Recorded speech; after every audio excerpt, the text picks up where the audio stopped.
Hi there. Once again, this is Corey Landis speaking on behalf of Michael McKown and Ghostwriters Central.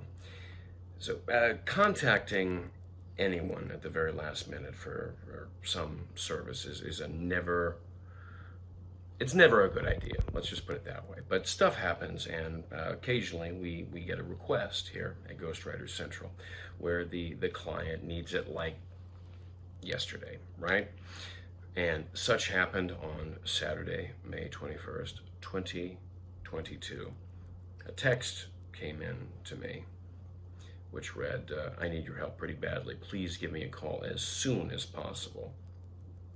Now, this fellow is the groom at a traditional, elaborate Indian wedding ceremony, okay? And the wedding was to take place the following day, and he needed a groom speech, about 5 minutes long. Some 900 guests would be present. That's a lot. And I told him I would try to help, but I explained that, this really depends upon the writer's availability. People make plans, even writers make plans, and sometimes, well, they're not willing to cancel personal plans, which is, perfectly understandable. So I immediately texted the writer, Kate Jones. She didn't respond right away, so I contacted Brian Ackley, who does occasional wedding speech writing as well as a whole bunch of other stuff for us at Ghostwriters Central. And he replied that he's unavailable. And I told the client that I have a lot of excellent writers on the roster, but the two I use for the wedding speeches, well, they can't help given this, super short deadline.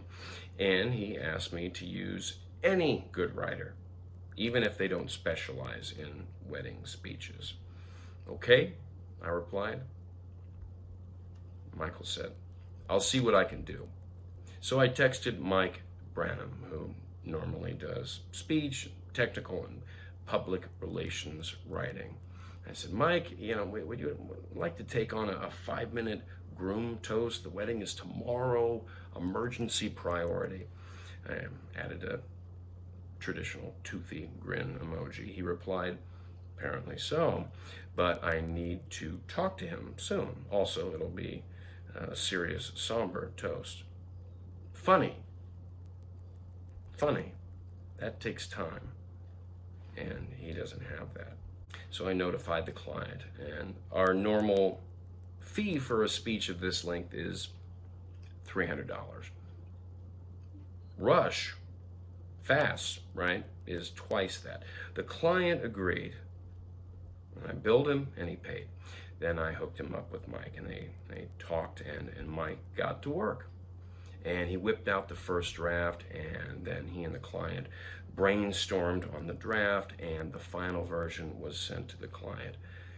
And I have not heard back from the client, but I'm sure he's busy with a lot of more important things. This is just the way that it goes, and it's a true story. We're always happy to help clients with their speeches at Ghostwriters Central, but things, well, they get dicey if you wait until the last minute. Thanks for listening, and I will see you next time. I'm Corey Landis for Ghostwriters Central.